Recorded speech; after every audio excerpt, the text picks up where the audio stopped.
All right, I think we're live. Welcome back, everyone, to the Black Brain Trust. This is episode 743, Black Tech Talk. Please hit the like button as you come in, share the video if possible, and hit that notification bell so you get all the updates from the Black Brain Trust. Also, make sure you follow us on Twitter as well. There will be a description and beneath the video with all the content and the links if you want to follow up on this. Also, if you want to get on the panel, there'll be a link in the chat as well. So I wanted to talk about something tonight because we've been kicking around these ideas about electric vehicles and next generation micromobility, these sort of new vertical emerging technology industries. And what I have found is that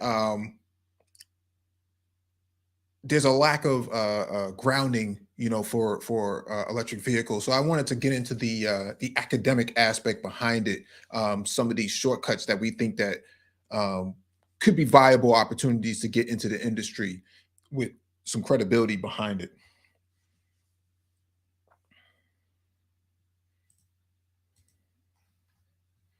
So let me share my screen real quick.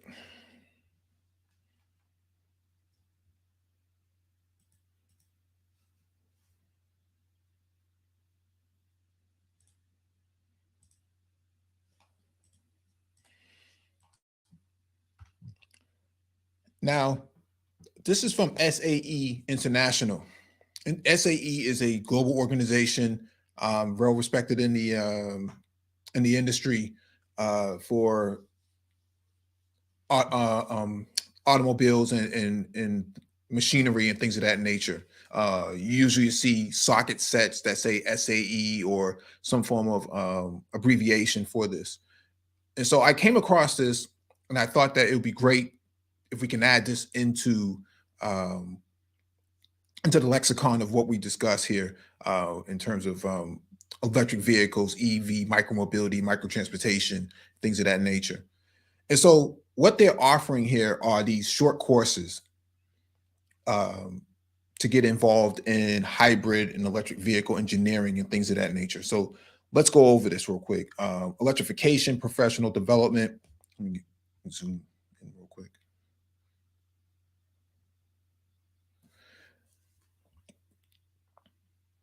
Heavy investment and regulatory changes have generated a seismic shift toward electrified vehicles in the automotive and aerospace sectors. The transition has been swift. Whether you work in EV engineering or need to reskill to meet changing demands, we're here to help. And so what they have here are these courses. And here's the first one, Hybrid and Electric Vehicle Engineering Academy. Become proficient in a short period of time, concepts, theory, and practice for HEV, PHEV, EREV, and full electric vehicles. 5-day courses online. Okay, it's a 5-day course. The second one that they have featured here is Introduction to Hybrid and Electric Vehicle Battery Systems. Cover market trends, design considerations, and perform a battery pack analysis on demand. Interesting. Here's the third one. Safe handling of high voltage battery systems. Reduce risk, avoid injury, and mitigate liability by understanding the risk of handling high voltage batteries and their components. A 1-day course. And here's the fourth one, lithium-ion family battery systems. Learn the characteristics of these technologies, cell balancing systems, failure modes, diagnostics, and how these battery packs can be repaired. Now, there was something that was proposed. I think this might have been state per state, but I know here we had something called RTR, right to repair. And it actually passed on the ballot. And what right to repair does from an electric vehicle standpoint is it allows people to self-diagnose and troubleshoot their own vehicles. They don't have to go back to the dealer. So you have access to the manual and other sort of knowledge-based components that allow you to do self-repair on your vehicles. So that passed about a year or so ago, but I think each state is different. And so these are the sort of things that are going to be necessary if you're going to get into this sort of industry, this new emerging industry for vehicle technology. They got a couple of upcoming courses: Introduction to Hybrid and Electric Vehicle Battery Systems. That's on February 15th. Fundamentals and Applications of Electric Motors for Automotive Industries. That's March 1st. Fundamentals of High Voltage, Anything EV Safety and PPE. March 9th. Safe Handling of High Voltage Battery Systems. March 9th as well. I think that we should delve into these four. So let me go into the first one.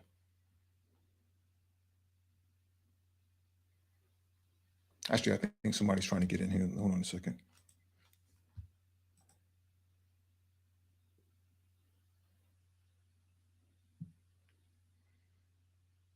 Nope, nobody's trying to get in, so.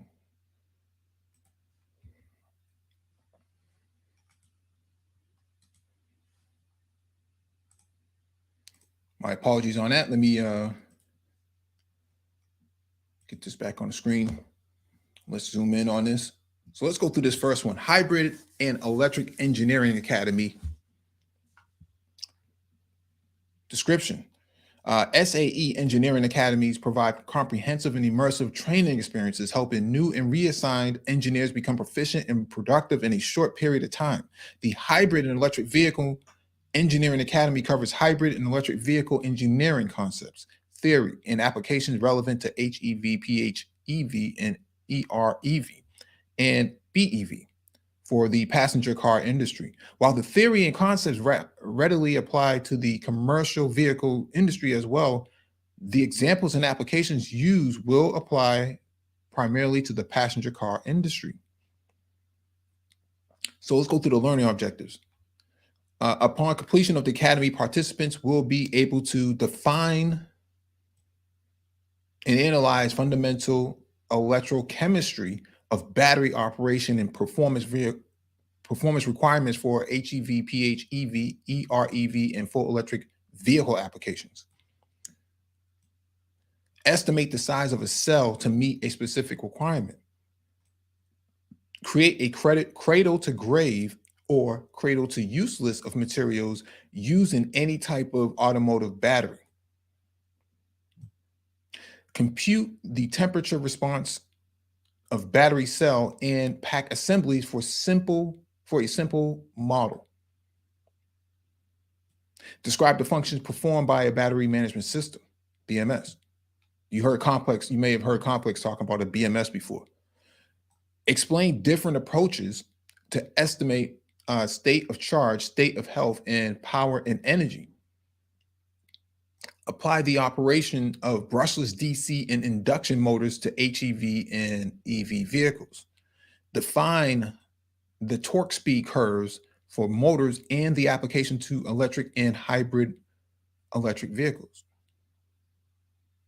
So how much torque is going to go through those motors? You can actually define that within the application. That's actually pretty interesting. Describe the features of buck, boost, and transformer converters. How the power goes into the vehicle itself. Compare and contrast the various industry and regulatory standards for hybrid vehicle components, batteries, and charging systems. We talked about this last week with Complex, and Complex understood that different charging rates from different chargers that are not compatible with certain battery systems is what causes a lot of these fires and explosions. And so that part is important. Describe the main hybrid and electric vehicle development considerations and performance requirements for various vehicle systems. Identify how to define key vehicle requirements and select the size system components that best meet those requirements. Now, this part's going to be interesting. You know, who should attend this, right? Individuals who already have a basic understanding of hybrid and or electric vehicles, who are seeking to increase their knowledge and understanding of vehicle system applications, including mechanical and electrical application engineers. design engineers, project managers, and other individuals who are working with or transitioning to hybrid electric powertrain development will find this academy particularly helpful. I think it's safe to say that if you work with micromobility, that also um, will play a significant role because battery technology is the same across two wheels or one wheel or three wheels or four wheels. It's all the same. Doesn't really change all that much. This is true. What's going on, Mike? Oh, you're in the chat. What's going on? Yeah. I just pulled up right now. Yeah. I was like when you sent it to me, I was on a call, bro. I Oh, had to that's cool. finish up. That's cool. Yeah, prerequisites. An engineering degree is highly recommended, but not required. So we talked about this before. Nano degrees from Udacity, um, certificates and things like that. You don't need a bachelor's degree or a PhD to be doing this type of work. I think if you have the wherewithal, I think you can apply yourself. Um, this academy does not cover basic electrical concepts and assumes that the attendee already understands such concepts: voltage, current, resistance, capacitance, inductance, etc. In order to understand concepts discussed, all participants are required to have driven an HEV prior to attending the academy. Complex, what's an HEV? You said an HEV? Yeah, An HEV. Oh, it's I like a know what every. hybrid electric vehicle. Yeah, I figured that's what it would be called. I don't know Yeah, why they yeah. call it that I here, was but gonna say yeah, because outside of me, like a hybrid EV, you know what I'm saying? Yeah. yeah, please be advised that the course may involve one or more of the following: driving in or riding in a vehicle, participating in a vehicle demonstration, and or taking part in an off-site tour using off-site transportation. You'll be required to sign a waiver on site and include a valid driver's license. Why don't we do this? When we play this clip real quick and see what it refers to. Yeah. The H in that is a hybrid.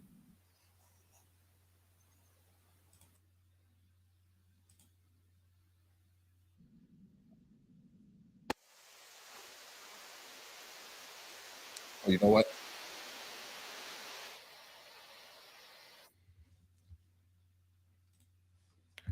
I don't think anybody can hear my sound, but let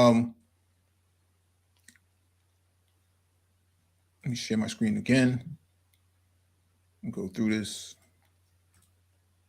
The video is not necessary, but I wanted to make sure that we covered everything in it.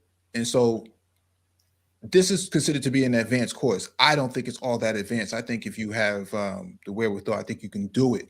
However, it does say something that I find to be interesting: the prerequisite, right? An engineering degree is highly recommended, but not required. No, if you've built an RC car, Mhm, you understand the basic principles, mhm, right? Let motor, battery, controller. mhm, Those are your three primary components of an EV. mhm. Okay, so if you've built an RC car, this is it's all the same. It's just scale bigger. That's all. Now, what are they asking for in fees? $24.99 for fees. Um, I don't see that much. I don't see that being a challenge, and here's why.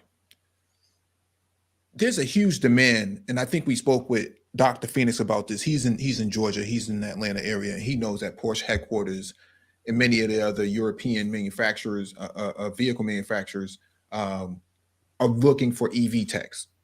Okay, they're looking for techs, and they can't find them.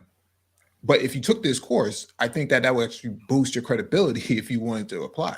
Um, this is just me thinking out loud. I don't see how you can go wrong taking this course, Hybrid and Electric Vehicle Engineering Academy. Well, and then there's also the SAE that's actually behind this certification, Yep. right? See, so in all of your traditional automotive shops, right? Typically, what you want working on your car is an SAE certified mechanic, Hmm. right? So if SAE is also certifying EV mechanics and technicians and engineers, right? You can't go wrong. You Yeah. can't go wrong with an SAE certification. Now, this next one is introduction to hybrid and electric vehicle battery systems. Let me zoom in on this. Driven by the need for lower emissions, better fuel economy, and higher efficiency, hybrid vehicles are appearing in many different configurations on today's roadways. While the powertrain components such as the drive motor, motor controller, and cooling system are somewhat familiar to the automotive industry, the battery systems are a relatively unfamiliar aspect. Yeah. This seminar will introduce participants to the concepts of hybrid vehicles, their missions, and the roles of batteries in fulfilling those requirements. Battery topics including limitations, trends in hybrid development, customer wants and needs, battery system development timelines. Comparison of electrochemistries and safety will be examined. Current offerings, cost factors, pack design considerations, and testing will also be reviewed. Students will have an opportunity to perform a battery pack analysis exercise using a real world application and are requested to bring a calculator to class. Hmm. Okay. Learning objectives. By attending this seminar, you will be able to capture customer wants and expectations of the battery system, identify factors that drive power and energy requirements, determine test program structure, compare contrast the newest relevant battery technologies, calculate estimates of electric range, and quantify the assumptions. You saw Complex pull up a spreadsheet and kind of break that stuff down in 30 seconds. Critically assess media claims of new battery discoveries. So They're talking about like all of the, when you see these announcements of like these different battery chemistries, right? Sodium and all these different there's so many different battery chemistries, right? And one of the things that you might encounter is people asking you, well, can I replace, you know, my degraded pack with one of these? I heard about this. I heard about this, right? These are chemistries and packs and designs that have not matriculated into commercial scale. They have not, right? So having like an intricate knowledge of these things can assuage the customer. You can say, hey, well, look, yeah, I've heard of that type of technology. However, that hasn't matriculated into EV batteries, right? I can't go and go get a sodium pack, a sodium based pack to replace your lithium ion pack, right? So it's those types of things. Yeah. So who should attend? This seminar is primarily intended for vehicle systems engineers, battery system integration engineers, testing engineers, electrical engineers, and thermal management engineers recently assigned to their roles or returning to hybrid or electric vehicle programs. It will also be beneficial to those involved in the specification, design, and development and testing and planning for hybrid vehicle system programs. Product planners and program managers will find overview aspects helpful. Prerequisites. Material presented will be practical in nature with basic mathematics used to describe quantitative measures. An undergraduate degree in electrical or electromechanical engineering will assist in gaining maximum benefit from the material presented. Experience or training in battery electrochemistry is helpful but not essential. It's not essential that you have to have a bachelor's degree in this area. And I think that you would be remiss to not actually take advantage of something like this. I think the information is more um, is just as beneficial to you as if you were actually in the industry. Um, Again, this is not rocket science. It's not. And if you wanted to learn how to even build batteries, right? Um, YouTube has, I don't know how many videos, how many people. I always point to Robert Murray Smith, right? He's like the battery expert in order to me anyway, on YouTube. Okay, I've seen this guy make batteries out of a multitude of materials, but he also explains the basics and the dynamics of battery construction and configuration. But even outside of him, plenty of guys that have made videos, right, detailing how to make battery packs. This is something that you could literally learn on YouTube, and it's really not that difficult because you're using already pre-manufactured individual cells. What you're doing is that you're using a whole lot of them to build a large proprietary pack, right? See, so they'll give you the steps and break down how to build these types of packs. But Hmm. this is information that you can like literally learn on YouTube. Yep. Yep. And it's a 2-day course. It's not that long. We're not talking about a bachelor's degree. We're just essentially talking about a 1 week of your time to engage in this sort of stuff. Mm-hmm. So let me go to the third one. All right, safe handling of high voltage battery systems. Electric and hybrid electric and hybrid vehicles are becoming more visible on today's roadways, and the automotive companies are working hard to make these vehicles as transparent as possible to enhance consumer acceptance. The battery system forms a key part of any of these vehicles and is probably the least understood. With practically no moving parts, this battery system show no visible or audible warning of any latent dangers. This seminar will introduce participants to the risk encountered in handling high voltage battery systems and their component parts. With the understanding of these risks, the seminar will then address how to raise risk awareness and then methods of dealing with those risks.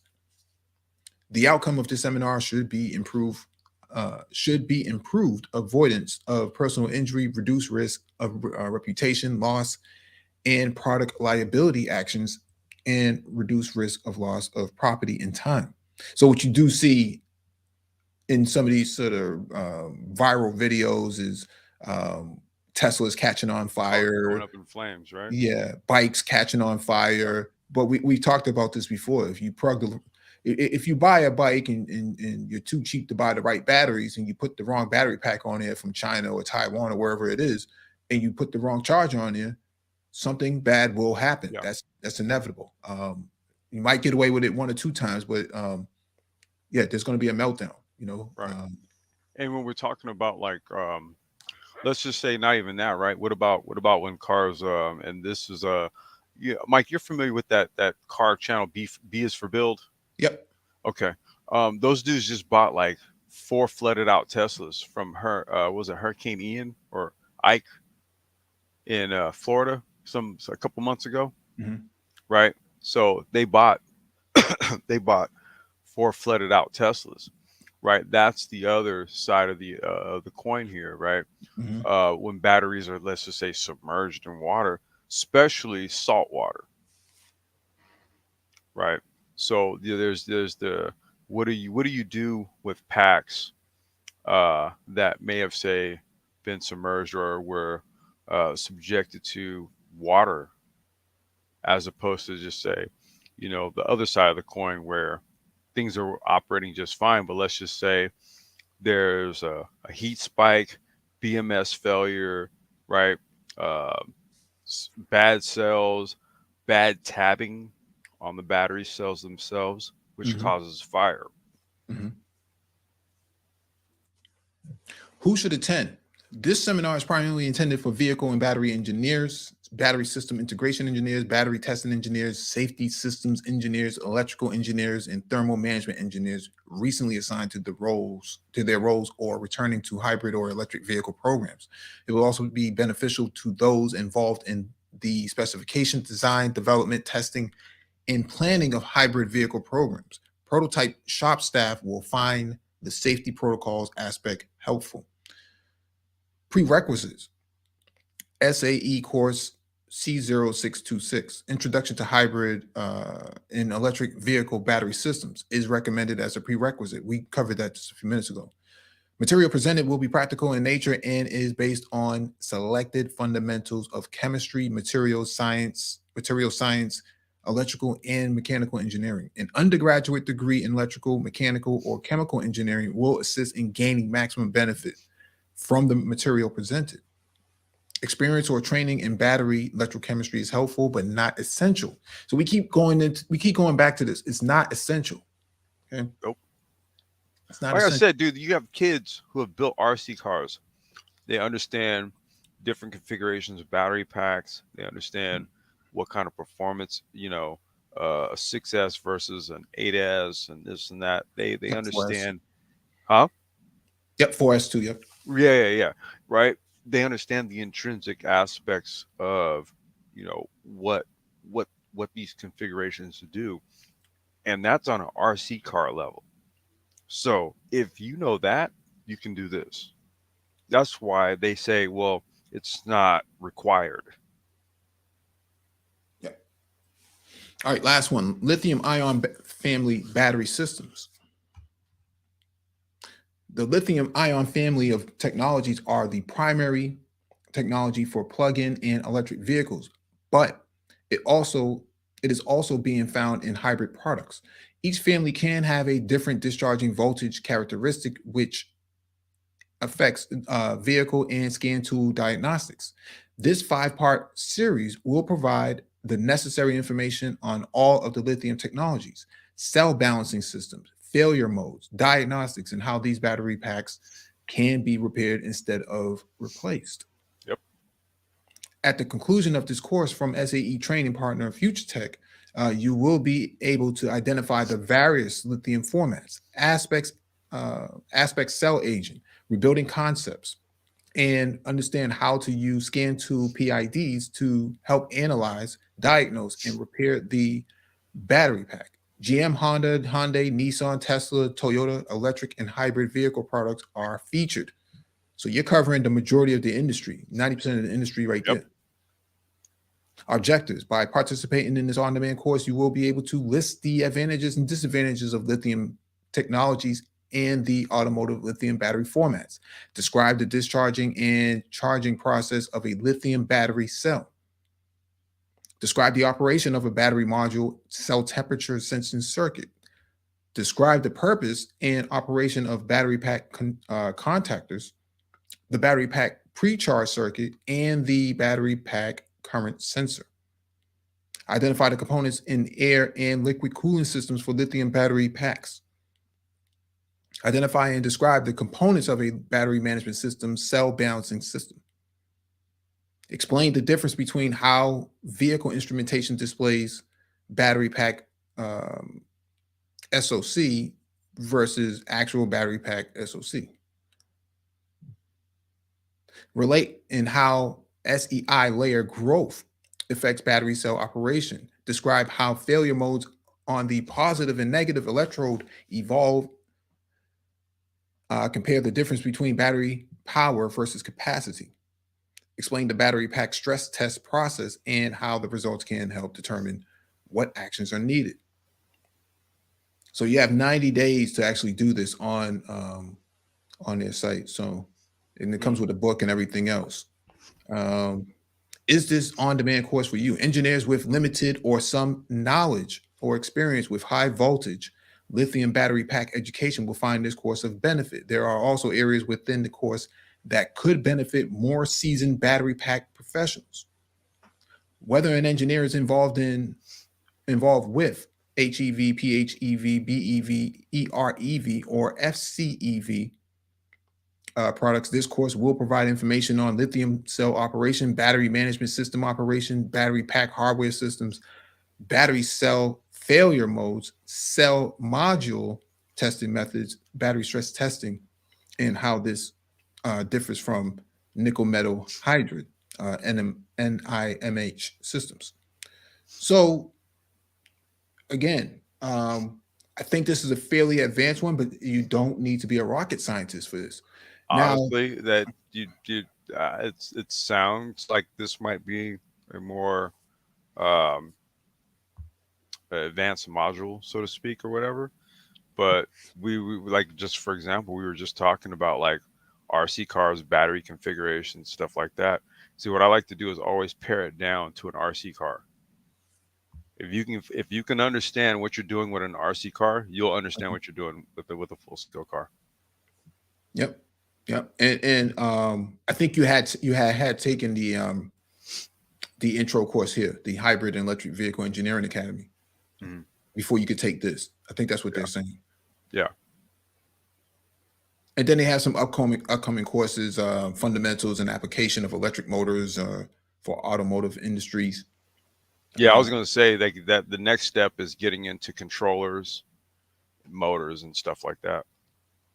Yeah, and so a little bit about my background. I have a computer electronics background, so I work at the breadboard level, and so I can put together a whole entire motherboard um, with a solder station. Basically, if I have all the components, I can actually do surface mount technician work. That's kind of like how I got into putting the computers together.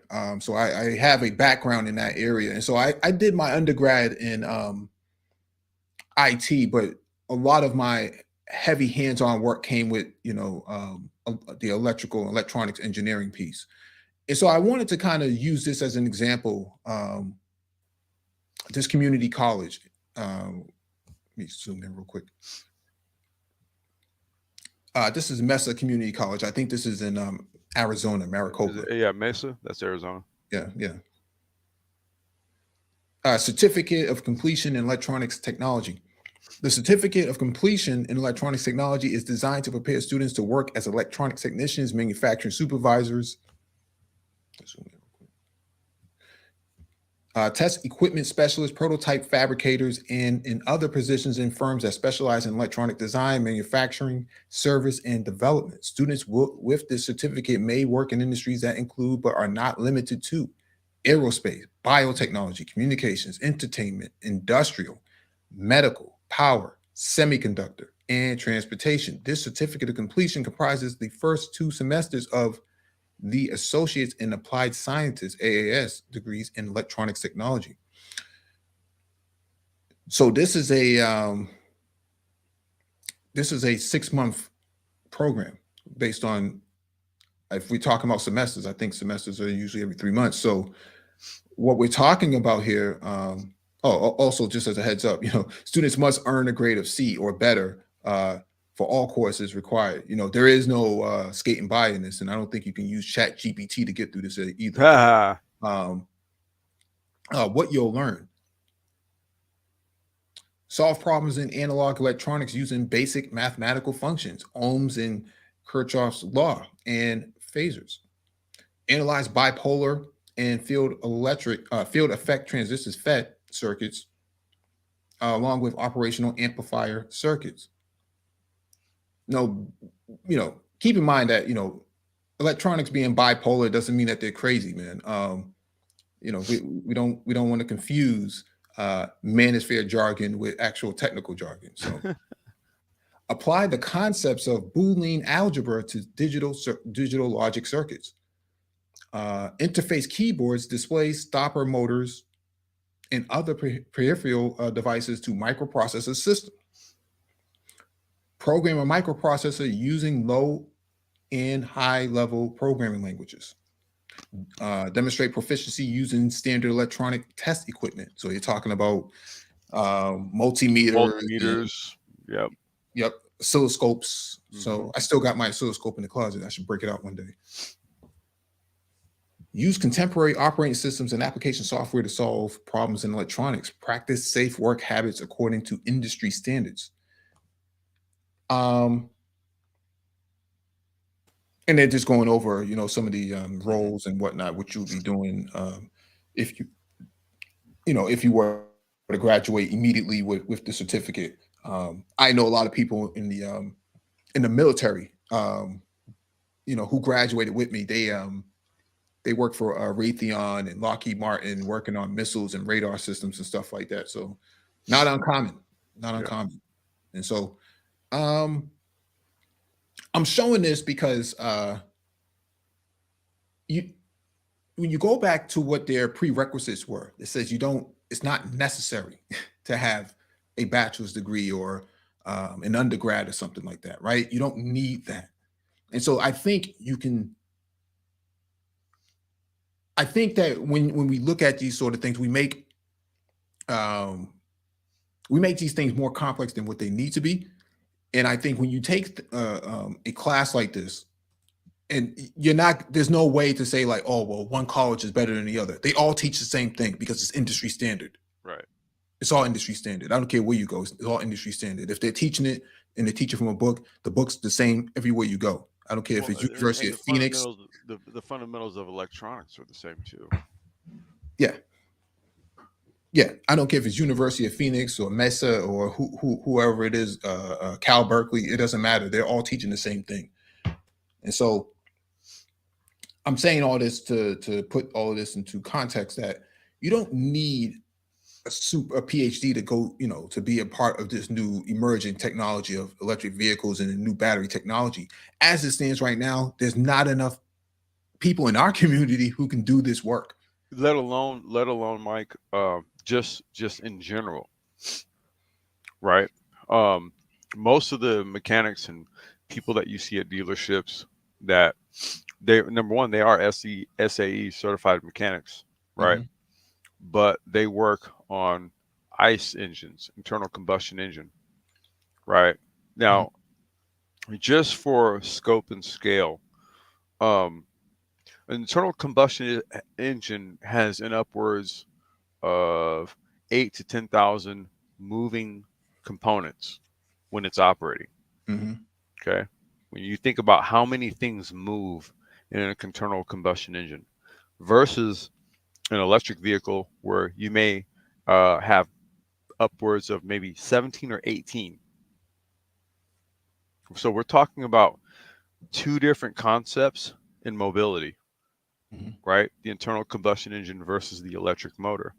However, on the electric motor side of things, it requires you to have a fundamental understanding of electronics in order to deal with that. Versus if you're dealing with a traditional ICE, internal combustion engine based vehicle, you need to know a whole lot more about that. That's the crazy part. You actually have to have more knowledge of various things that go on in a traditional vehicle than you do an EV. EVs are actually a lot easier. That's why I was saying, if you have a kid and he like hacks around on his RC car, builds it, switches out batteries, motors, servos, all that kind of shit, dude, a full scale electric car is not going to be that difficult for them to learn. Okay, so they're kind of like two sort of fundamental different schools of thought in Mhm, terms of vehicles, mhm. right? And so on the EV side of things, it just requires you to understand electronics. That's it. Yeah, basic electronics, and that's why I showed that certificate of completion, which Hmm. those credits can transfer anywhere in the country, and most employers will pay for it. But to this, you know, what's relevant to this conversation is we covered this a few years ago, but Elon Musk came out and said, "Hey, we don't look at degrees anymore. If you got the skills, if you got a certificate, a GED I was minimum, gonna say 18 and have a GED bare minimum. yep, and the wherewithal, the mechanical wherewithal, We'll teach you. not only will we teach you, we'll hire you." And so there are opportunities out there. Now, I'm not saying you shouldn't get a degree if it's free or something like that. I do think that you're going to see something come down the pike in the next few weeks about you know uh, uh, uh, um, student loan debt cancellation and stuff like that. I think that you're going to start to see a lot more of that stuff start to trickle down, Mhm. and so you won't have to worry too much about $200,000 in debt for school and stuff like that. This is necessary. This is absolutely necessary. There's no way to get around this. Yeah. Porsche, uh, Mercedes, BMW. We heard what's his name, Dr. Phoenix actually talk about this the other day that they're looking for techs. They need techs. Guys who used to work on who do oil changes at Speedy and whatnot, man, they're not even thinking about this. If they were, they would be, in the brain trust's chat room or subscribe to the brain trust. But I'd say all that to say this, that this is a new market. There is no facility right now outside of Tesla and maybe Lucid or something like that, where, or GM for that matter. 'Cause I think GM claimed the other day or the other week that they could service Tesla cars now. Wait, did they? Yeah. Wow. Okay. Well, but it's just the battery, right? It's just because remember, right to repair allows them to have access to the manuals and whatnot. Well, I was gonna say, yeah, because actually Tesla, they long ago, man, they made all that stuff readily available to people. They made the manuals. They made uh, I have to we have to go back, man. This is some time ago, a few years Hmm. back, where Tesla basically made certain aspects of their business literally public. Yeah. You know what's interesting also, to this point that Larry Palmer is making, he says we must first build our own machine shops. You know, to that point, Monroe Shock and Struts out of business. Okay, we're seeing multiple we're seeing multiple um, of these sort of side shops that just used to work on shocks and struts and transmissions Hmm. out of business. They all left during the pandemic. When everything shut down, nobody brought their car in. When people started working from home, people either sold their cars or they stopped driving, and so they didn't see any necessity um, to have work done on their vehicles. So what happens to Monroe Shock and Struts and some of these other shops, these franchise shops? They bit the bullet. And so the infrastructure is still there. The brick and mortar is still there. So you have these four garage bays and these lifts installed, and all this electricity, electrification inside the building, Right. but you don't have any operations going on. And so, to Right. your point, Larry Palmer, building your own machine shops, this is where organization comes in for Black men and Black people, where you can actually start launching your first startup, or we can start launching our first startup and start servicing these EVs and start. You got lifts already installed in there. Those lifts didn't go anywhere. They're a part of the infrastructure of the building itself. You're not going to take the lifts and run Yeah, away. they're gonna take the lifts out of there, right? Or They like file for bankruptcy. So yeah. the thing here is, I do think there is opportunity, and I do agree with you, Larry Palmer. We must first build our own machine shops, but that requires a lot of guys to be focused, on this. And so, um, I would say even more so machine shops. Well, I would say EV shops in the sense of like we were talking about before, multimeters, oscilloscopes, mhm, um, industrial welding machines, right? mhm, Because that's what you would utilize to actually repair packs, mhm, right? You need like those machines that tack weld yep, tabs on the batteries and shit, mhm, right? Um, that type of machinery and equipment. I don't think it's like honing, like machines for like honing, lathes and all that kind of stuff. mhm, You really there's not so much of a use case for those types of machines in EV, mhm, right? More so as if you have industrial electric electronics equipment. Again, multimeters, oscilloscopes, gauges, tack welding machines, right? All those types of things. That's what's gonna largely address EV repair and things of that sort. yeah, absolutely. And I think that I think that is something to take into consideration. I know here locally, they're doing a lot of things for like Black businesses now. In terms of keeping them open, they're paying the rent for them, for a full year. I'm saying this is what the city's proposing and doing. And so the development agencies have decided that in order to keep Black businesses open, you gotta help subsidize them. And some of the biggest costs up front is rent. And so Yeah. Shonda H, the Black Brain Trust. Good evening, brothers. Mike V and peace to the chat. Yep. Good Hey, evening. Shauna, Good peace. evening. Good evening. Um, Don Mickey says, I wonder if these credit hours can be applied towards an automotive engineering degree. Yeah, they would have to. Well, I They was would gonna say it's SAE. SAE is behind it, so I would imagine so. yep. Yep. Um, Hey Hey, what's Charles, up, you brothers? there? Hey, can you hear me? Hey, yeah. what's going on, brother? How you doing, man? Welcome. Hey, what's up, brothers? How y'all doing? Cool, Good, man. good, Cool. man. Awesome, awesome. Yeah, well, I think what's great about this article and this opportunity is, yeah, it's real because, like, I grew up in a mechanic family, right? My brother's a master tech, my dad's a master tech. It's like, when I talked to my father about it, um, he's like, I can't work in these cars anymore. He's like, he grew up in a time period where he could just listen to an engine, what's going on. He said there's so much computers in these engines. I don't know what I'm doing. And my brother, he said that's the direction that uh, technician work is going. So I think that it's not a matter of if they want these technicians, if they want to get into this type of information or not. Like, they're gonna have to do it because that's where things are going, right? So, hmm what's your thoughts on that? Well, I was gonna say, what to kind of speak to. We said that was your father. Um, you know, everything became more slave to the ECM, the engine control management, right? Or the ECU, ECM, whatever we want to call it. So internal combustion engines more so became slave to that. So those days of kind of, you know, diagnosing a motor problem by ear, right?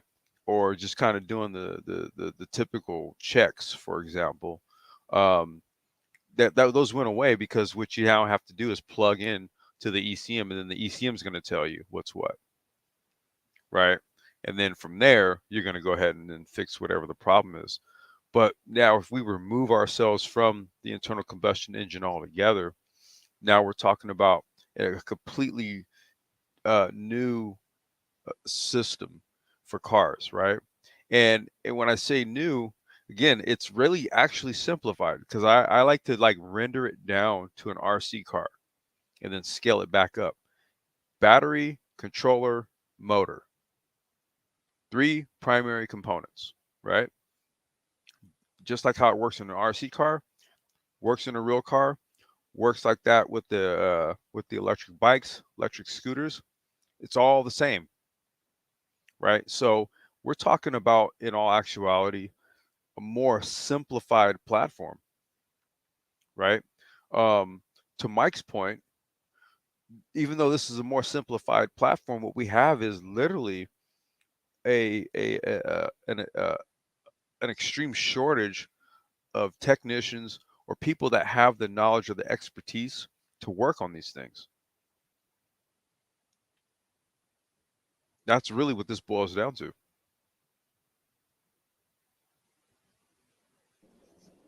All right, so that means pretty much we're not Yeah. getting caught up on the pretty much this banks how to work on the information. Not just Wait. Hey, work. J. Charles, you kind of coming in just a little low, bro. Can you hear me now? There you go. Okay. Yeah. So it sounds like people are not getting up to speed on the information and just how to work on these types of vehicles. Well, there's multiple factors to it. One, they're not teaching it in the colleges as of yet. This is still relatively new. That's a shame. Yeah, it's still relatively new. I mean, you have to design the curriculum because you're talking about turning on a dime. Most of your automotive schools and stuff like that, they're still training on ICE based systems, and so you have to come up with a whole curriculum for that. But that's why I have pointed to the SAE training program because I do think that we don't focus on the core fundamentals. We don't understand Ohm's law. We don't understand how to solder. We don't understand all of the really structural basic cornerstones of how you engage new emerging technology. Because you don't have to go back and go get a master's degree in engineering or anything like that. You're talking about very core fundamentals once you have the fundamentals of electronics and electrical engineering or electrical circuits, everything else just becomes applicable down the line. You just apply your base knowledge to all the things that's emerging, because you can read a white paper, you can go through SAE training and stuff like that, and you'll just pick it up. But if you don't have those core fundamentals, then it's no different than you need a GED before you can go to college, or high school diploma, either or. But you're not going to get in without either. And so I think the technology is the same thing. We just lack those core fundamentals. When I was younger, schools used to teach this stuff vocationally. They don't do that anymore. And so, yeah, I used to have automotive shops in school. Yep, they used to do that. They don't do that anymore. And so I think we're gonna have to, I know there's some discussion now with the commission to study the status of Black men and boys. I know the brother from Micron, he discussed this a couple months ago, last summer, training programs in electrical engineering and semiconductor work. These are the sort of things that are going to actually be fundamental before you can move to that next step. And I think that you just need to chart your own path. Where are you good? Some guys are really not good at math. Some guys are. And I think you just got to figure out where you fit in. You don't necessarily have to be an engineer. You could be a project manager. You could be a technical writer, for that matter. Technical writers make a lot of money. Mm-hmm. Yeah. I mean, I honestly, again, I'll spare you guys doing the analogy again, right? But EVs are more simple, right? They're more simple. They're not as there's not as much to an EV as there is to a traditional car. And I think that maybe, Mike, one of the things that we need to kind of wrap our heads around, right? That this is actually a more simplified platform, and all it requires. Think about it like this, right? So with an internal combustion engine-based vehicle, there's a few systems involved in that vehicle, right? One is the mechanical systems, the motor itself, right? The moving parts. Okay. Then there's also an electrical system, right? So technically speaking, if you understand the electrical system of a traditional vehicle, you can understand the electrical system of an EV, because the fundamentals of electronics all work the same, right? And a traditional vehicle has a battery. It has a battery, and it has the conduit wiring and all that other stuff, right? So there's a part to a traditional vehicle that already involves electronics, right? Just strip away all of the other crap. Now you're just dealing with an EV. So I'm trying to find different analogies to kind of make the case for, I don't want to say the ease of learning this, but it's not as involved as it is with a traditional car. It really isn't. It's a lot simpler.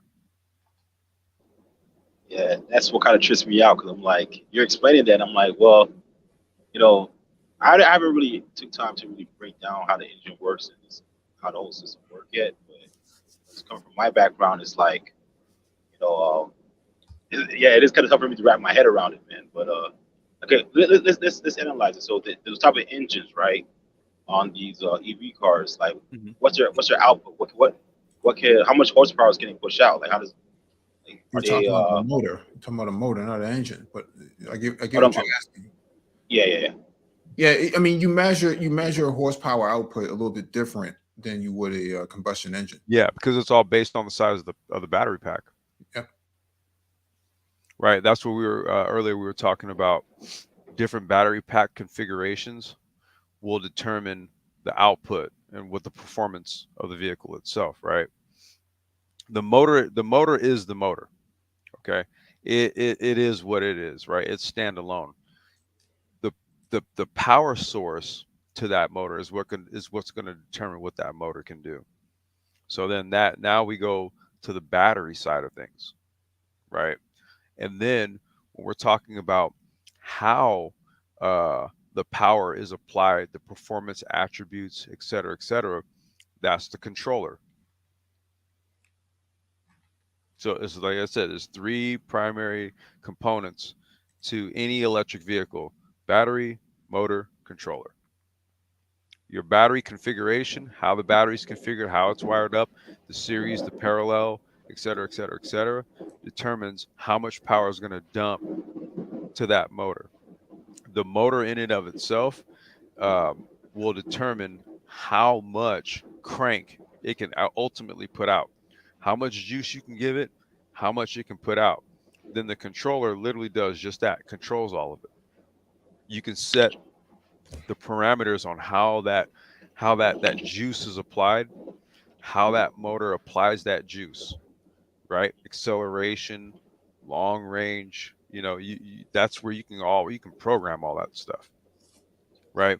So much so to the point, like when you look at Tesla, um, Tesla can do over the air updates. They can, like, literally over the air, right? They can control parameters of the vehicle vis-a-vis the controller. Okay. With the new Mercedes EQ, the new EQ EV that they have, which is gorgeous, by the way. If you want that car to go, like, if you want the high speed variant, you're not gonna buy like the high performance version of that car. You know what you're gonna do? You're gonna pay them per month to unlock ludicrous speed or something to that effect. Yeah, because it's all code written. Yeah, that's what I'm saying. Look this up. Hold Like, on, hold on, hold on. So you tell me you can just hold on. That's dope. So it's just a matter of just changing the code and you can get yep, more input, more output that's out it. of it. That's literally it. What the hell? If you pay Mercedes, like with that new the new EQ, I think it's called the EQS, or I'm trying to remember the model name, right? Yeah. But if you want the high performance variant, you basically, what you do is you just pay them a subscription per month, right? You say, okay, I'm going to pay $100 extra per month, unlock the speed on this thing. They'll do it. What's the top speeds? What's the fastest one? I have Like to what's pull that. I have to pull that vehicle up. Give me a second. I'll pull it up yeah. right now. But yeah, that's how that works. You just pay them for it. Well, I mean, you're also limited by how much roadway you're going to have. I mean, it's only so fast you can go in any vehicle, whether it's ICE or EV.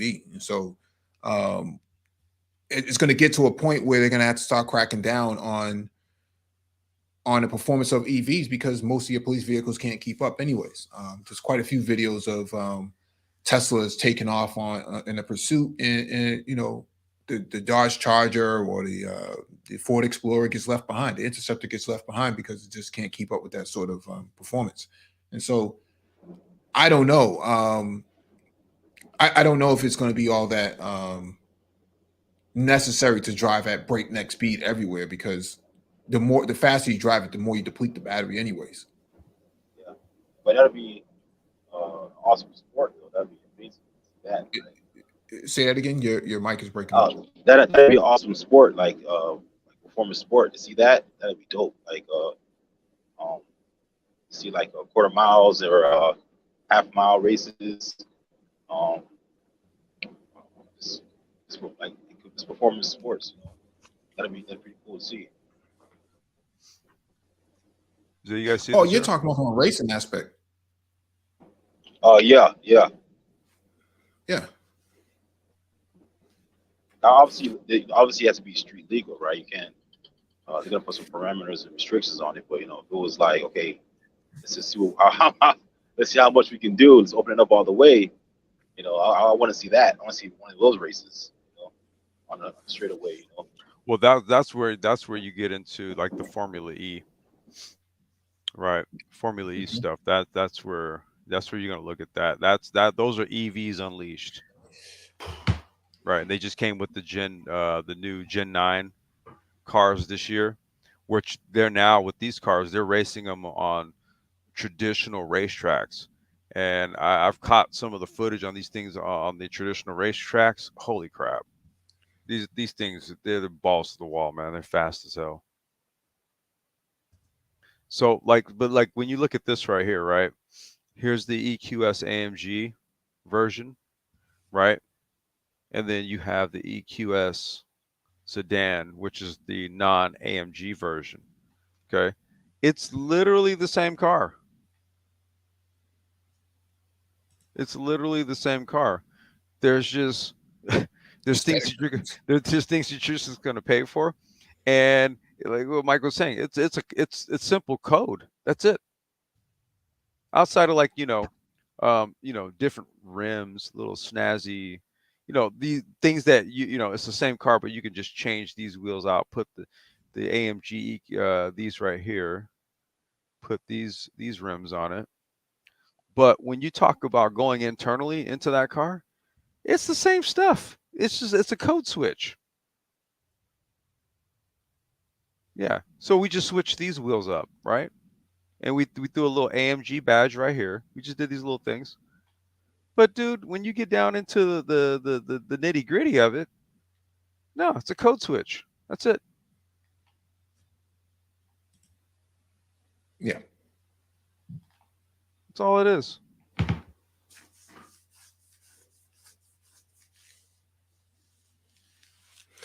Yeah, BK from the Rockies says the RTR movement grows more and more. Yeah, right to repair is going to be a dominant factor, man. People don't want to be price gouged at the checkout. So just, I mean, how else will your independent car shops operate? I mean, ICE vehicles aren't going anywhere anytime soon. But the thing here is, when you have to service an EV that's out of warranty, what are you going to do? And so I think that you're right. RTR is going to definitely play a significant role. Yeah, and Lewis Rossman, if you guys don't check him out, or if you've not subbed to him, check him out. Mhm. He's probably like the big, well, he is like the face of RTR lobbying, right? Because he had to go to battle with the state of New York, right, in order for him to repair Apple devices and stuff, Yep. like all the way on down to the chipset on the boards, right? He's doing on the board repairs and stuff like that. And there's all these uh you know these steps on repair for certain manufacturers and their devices and stuff. And he was the one that was at the forefront of saying, like, look, man, if I buy something, it's mine, and I should be able to take it to somebody who can repair it. Yeah. David Tao. Loyal said they can unlock a speed setting. Oh yeah. Yeah. Dave Tao says, is learning electronics technology worth it for the fourth industrial revolution? Oh my You're damn God. right. Damn It's, right it is. I mean, that's everything's predicated upon electric. They're talking about trying to get rid of gas stoves to where you can only use an electric stove. It's the electrification of everything right at this point. Yeah, because a lot of your your electric stove that have those induction tops on them, if there's nothing on it, it doesn't work because there's sensors on it, and so it prevents houses from being burnt down by over usage or under supervision of the device itself. And so that's what's happening. You need to know electronics, because IoT is a electrical component. At the end Oh of my the God. day, it's a device. And so how else would you engage this? But let me share my screen real quick, because I think Yeah, this go is ahead. also relevant too. Mhm. This is from Ford. Wait, hey Mike, I was gonna say make that bigger. Yeah, this is from Ford. So BEV powertrain electrical disconnect engineer. We just talked about this, right? Hmm. BEV trans driveline durability CAE engineer. We just talked about all this, right?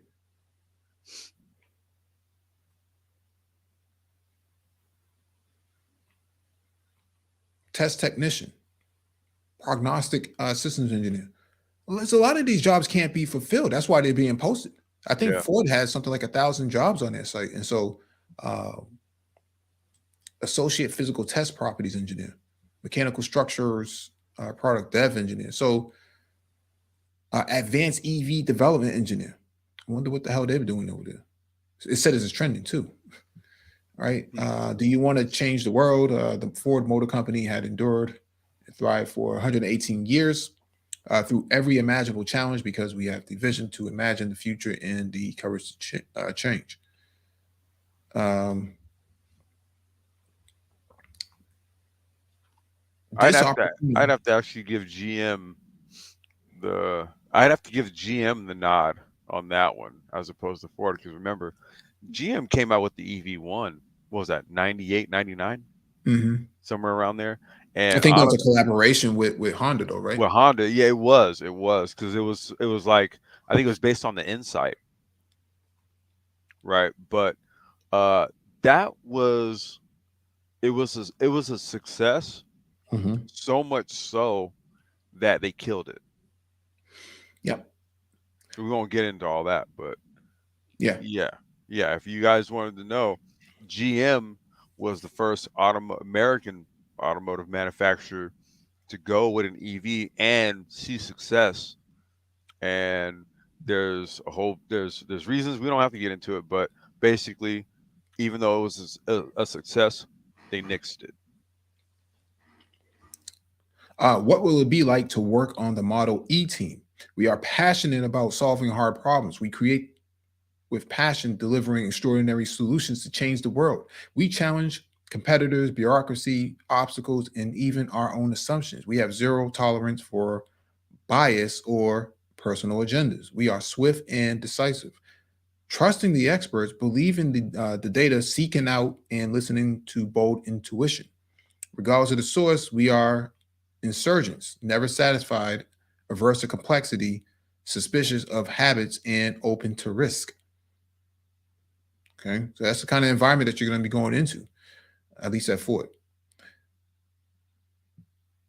Hmm. Have an expert level of contribution on conceptualize, design, engineer, release, develop, and launch vehicle components and architectural requirements. Own and deliver vehicle system level attributes in the first stage of the product definition and present trade offs to leadership in conjunction with partner teams. Facilitate product decisions with deep dives into customer use cases, market research, costs, mass, any other pertinent data. Drive strategy by hosting brainstorm sessions while collaborating with engineers, designers, and users in creating new solutions for automotive applications. Hmm. Develop groundbreaking design concepts and product designs for high volume production using analytical and physical methods. Collaborate across function groups with a variety of engineers to create integrated and optimized device and systems designs. Minimum requirements that we seek: a bachelor's degree in mechanical engineering or related field, 3+ years of experience at a senior level in automotive human factors engineering, including at least one full product life cycle from concept through production, 1+ year of experience as a high level contributor in the automotive, consumer electronics, power electronics, aviation, or aerospace industries. I think that I think a lot of this is going to change soon, and for reasons that we mentioned before, that you're not able to find enough of these type of people around. That's why these jobs are. Yeah, I was gonna say, like, to make a degree a requisite. Uh, Yeah, I don't Tesla think. does, because Tesla doesn't even require it. No, I looked on their site; it doesn't require it at all. Yeah. And so I think that you're going to run into because I don't know how many people in STEM are thinking like, "Oh man, it would be so dope if I work with Ford." I don't know. I think they're more thinking about Silicon Valley, and I think that unfortunately, if you're not Tesla, people aren't really clamoring to come work for you. Yeah, like when you say EV, right? You think Mhm. Tesla, Yeah. you think Elon Musk, that though these are the things you think. You don't think Ford, right? Because Hmm. Ford, they're using their Mustang platform, right? The Mach-E, the Mustang Mach-E, for example, right? Hmm. So most people, they're if you talk about a Ford Mustang, most people are going to be kind of gearhead oriented and not EV oriented, Hmm. right? Whereas like with Tesla, if you you know, there's more of a correlation, right, between Tesla and EV than say Ford and EV. And I think what Ford needs to do is take a page out of Tesla's book. Mm-hmm. Mm-hmm. Beef and Brock says, can this device be used on EV? Flipper Zero, your thoughts? Flipper Zero. What is Flipper Zero? I have to look into that. I'm not familiar with what that is. I think it's a bolt-on module that goes past the ECU. I'm not entirely accurate on that. Oh, okay. I'll tell you right now, I wouldn't even try it. Because dude, even with our micromobility stuff, right? Everything's serialized. Mm-hmm. Matter of fact, let's do this. I had heard about something recently where so somebody had one of the Volkswagen ID4 electric vehicles. Mm-hmm. Okay. And so the motor goes bad, right? So the person takes the car back, and Mike, this actually literally speaks to what we're talking about, this whole entire thing. So the person takes the car back to the dealership where they got it. Okay. They ran diagnostics. They found that it was, for whatever reason, bad motor core or whatever, right? Mm-hmm. Which is bizarre coming from Volkswagen, right? So they're like, okay, well, ship a new motor in. So they shipped a new motor over to the dealership, put the motor in, and they can't get the car to work. Right? So they've been trying to go back and forth, figure this out. Customers like, what's going on? You know, you guys said the motor's here. You put it in the car, you can't get it to work. Everything on that car, battery, controller, motor, all there's other plug-in peripherals, right? Everything has a matching serial. So they send this new motor over. The motor is literally not serialized to the car. Mm-hmm. So literally the only thing that can actually be done in this regard is the original motor has to be repaired. Mm-hmm. Because you can't put a new, it's not plug and play. You know what I'm saying? Yeah, there's certain, because it depends on, you know, when you have serialized components, they have to match up with the with the core of the vehicle itself. Yes. And if it doesn't match up, then it just won't work at all. It prevents you from it's no different than trying to add a new Windows key into a computer Right. if it's been stolen. If it's been stolen, then it's not going to work. It's automatic, you know, nope, you know. So Yeah. Jibba Jabba says, even reading an electrical schematic, remember they be on the OTV so you can self-repair a motor. Wait, let me find that comment. What did he say? It's on the screen. Even reading an electrical schematic, remember they be on the OTV so you can self-repair. Self-repair. Yeah, they would. They would. Yeah. Yeah. I mean, even in car manuals, old car manuals and stuff, they would have like the vacuum line schematics. Yep. They used to have those in the manuals. They'd have the electronics schematics.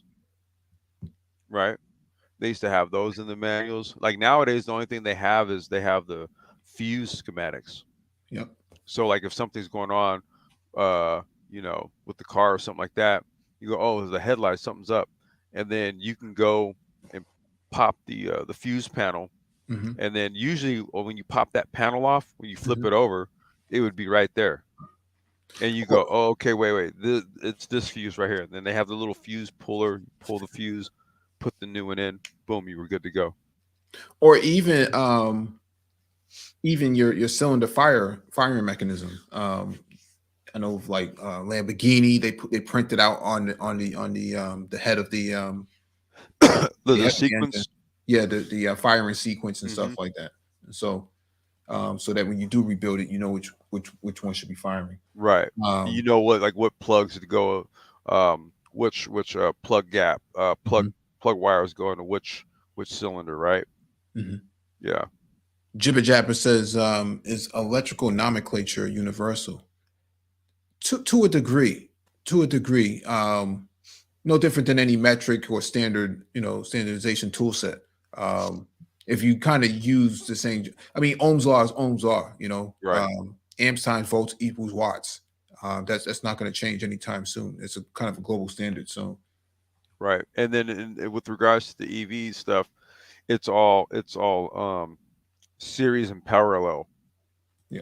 right? Like how your batteries are configured and all that stuff. It's all the same shit. hmm Royal and Loyal says they can unlock a speed setting. Yep. Yeah, I think that's inevitable, right?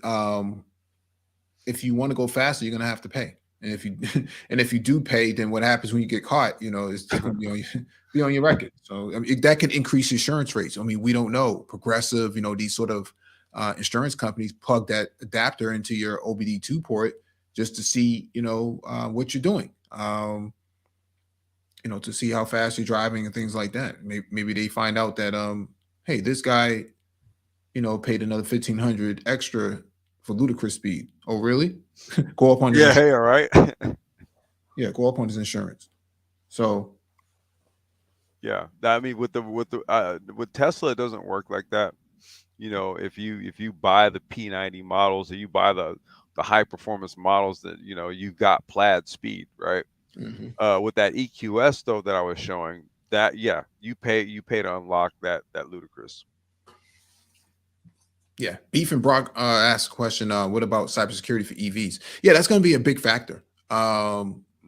We know that we covered this in the past, but Teslas, when you draw paint on the ground, that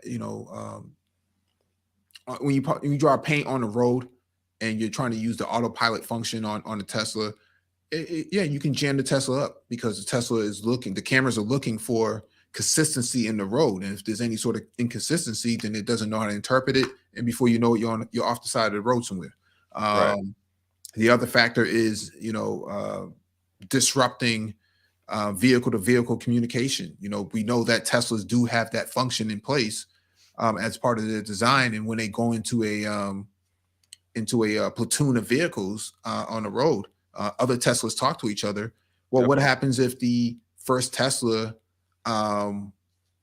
is somewhat disrupted by a denial of service attack? Well, the vehicle stopping also tells other vehicles behind it to stop. And now you have a pileup because Right. human drivers instinctively will grab the wheel and they'll run into each other. That's just a part of the functionality. Then you talk about application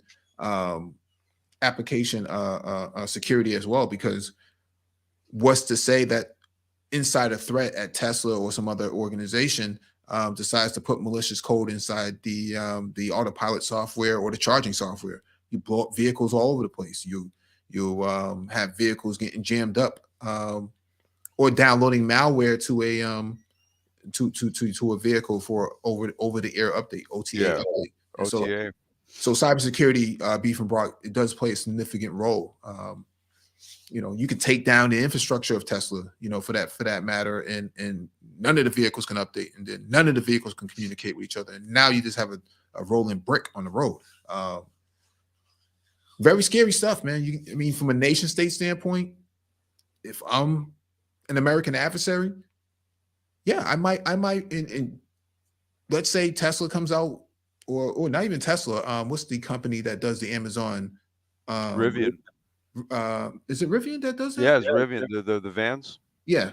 Yeah, Rivian. What if one of those Rivian vans were an ambulance? If I'm a nation state actor, I may want to shut down all those electric vans, those electric ambulances, and they don't get to the ER and someone dies. Oh well, right? So no, Mike, let me ask you this: Do you think that those Rivian vans are actually utilizing some sort of AWS? Given that absolutely. Yeah, I was gonna say, given that it's their vans, right? Yeah, absolutely. They probably, that's probably stuff is already worked out since they invested so much into it. Yep. I would even say that was part of like the deal, right? Mm-hmm. Like when they roll, when Rivian rolls off those vans specifically for Amazon, I think they come like attached to the AWS platform, right? So that Amazon literally has controls of that vehicle. Well, maybe not so much as controls, but they use it to manage all the metrics and data generation, right? Yeah, yeah. How long does it take to get a package from point A to point B on a route, and how much energy is it using? How fuel efficient is it? Oh And my God, you yeah. know, and the van has cameras in it. I don't know if you know that, but it has all Hmm. sorts of cameras inside of it, to help it monitor the road. Because at some point, those vehicles will be autonomous, probably in the next 5 or 10 years, Yeah, I right? was gonna say I think they already have some level of autonomy built in, even though they're not being used. Yeah. Well, because the cameras would be connected to Amazon's OpenCV platform, Hmm. and so OpenCV would allow it to um, would allow it to collect analytical data as it drives, right, and as it operates. See if I can find it. There was another. Let me see. Pennsylvania is trying. Let me go back up here because you got John. Oh wait, John. That was okay. John Deere will remotely disable if you tamper with the software. Yeah, that was one of the things that Louis Rossman was lobbying against. It was Yep. largely because he had like a farmers association that got behind him um, about that, right? Because now farmers can't even fix their own John Deere tractors anymore. Oh yeah, they locked out. Yep. They're all managed by satellite, and as soon as you need service for it, you got to bring it in, or you got to Yep. pay somebody to Whereas people used to service their own tractors all the time. Yeah, and that's why a lot of the guys are holding on to the old tractors. Yeah. So this is just OpenCV, what I was mentioning earlier. Um, Hey, Mike, I'm sorry. gonna go re-up on my team, man. Give me a All right, second, all right, okay? man. All All right. right. Yeah, this is just OpenCV. So OpenCV is an open source and release under Apache 2, and it's used for computer vision. And so you combine computer vision with AI, and now you have a very robust platform for autonomous vehicles and autonomous driving and stuff like that, as well as you can do it for human beings as well, with security, um, when you're talking about surveillance and stuff like that. So that's what I was referring to.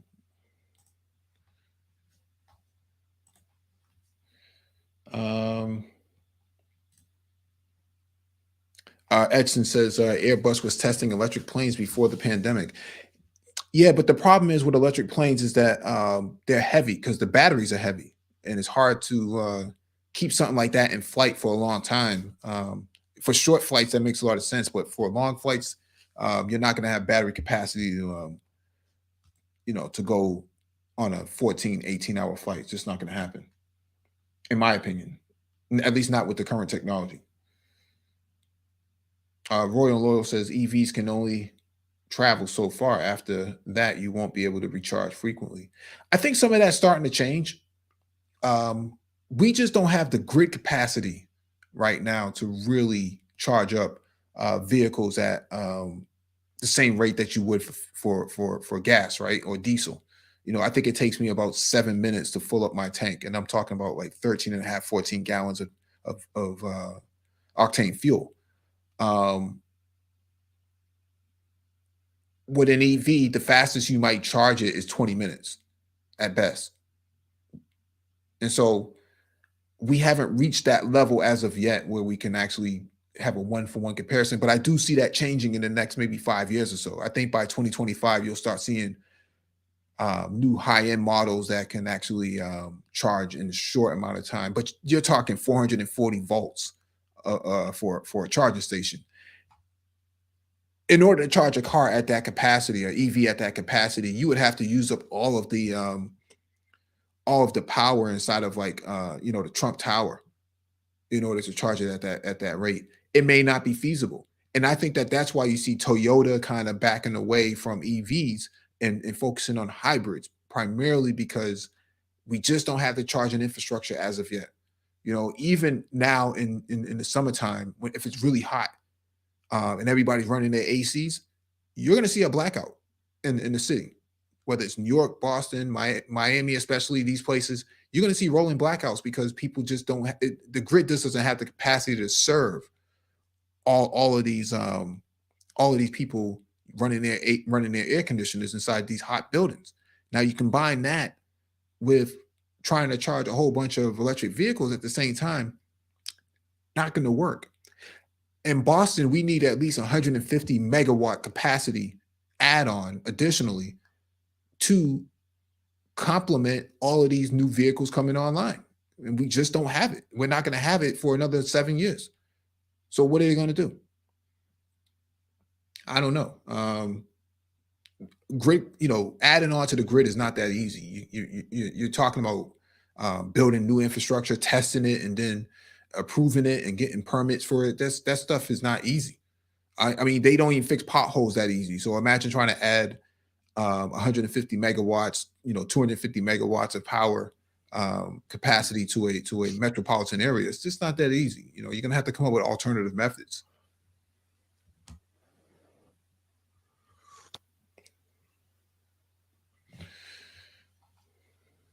Let's see. So EVs can only try. Okay, well, all right. Gianni says there's going to be a need to educational systems for future generations to be fit for fourth IR. That's what they're talking about right now at Davos.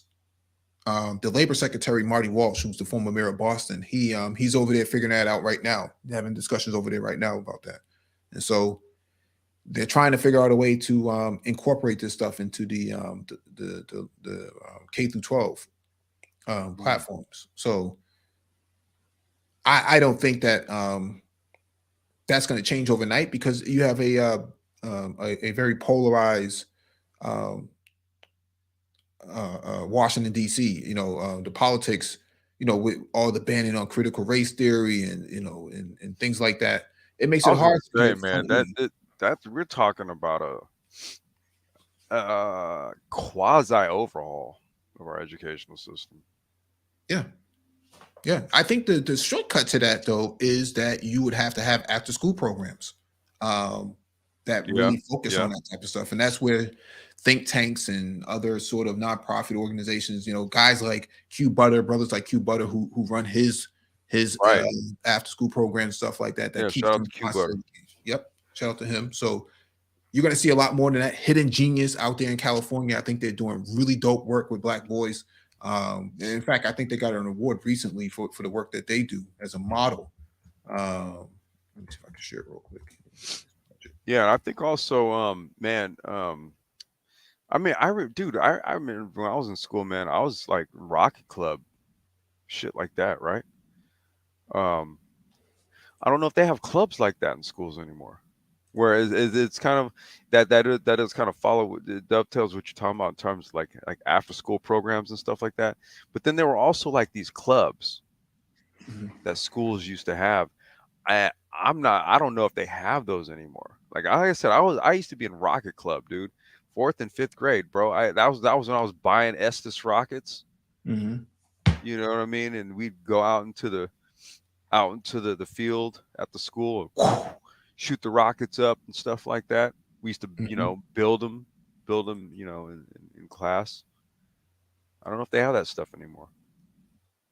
So a lot of funding is cut for schools first, if anything else, man. They'll cut schooling before they cut the military. So that's kind of how it goes, and so that's why you don't see it or hear a whole lot of it. But programs like Hidden Genius Project, they focus on a lot of what you're talking about.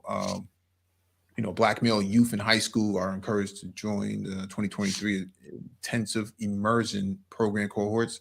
Deadline is February 19th. This is some of the stuff that goes on out there in Cali, and so our intensive immersion program is a 15-month holistic mentorship experience that provides computer science, software development, entrepreneurship, and leadership training to Black male high school students in Oakland, Richmond, Los Angeles, and Detroit. And so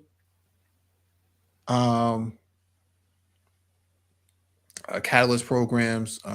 Hidden Genius Project offers free single and multi-day events and workshops led by youth educators throughout the year with the express aim of igniting interest in exposing boys and young people of color to mentors, basic computer program, and pathways to tech careers. They're doing a lot of dope stuff. There's some, put it like this. The manosphere has this sort of notion that says, oh, black boys read at the third grade level, right?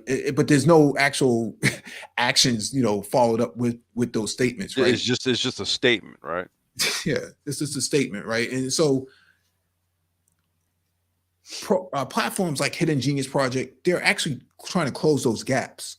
But when you have pontificators in the space who lament about the literacy rates of black boys, but don't really follow it up with any action, then yeah, it would seem like you would need to integrate it into the schools. But there's you also really don't. Yeah, you also have programs and platforms like this that are taking off and becoming models for the government to actually foster. And so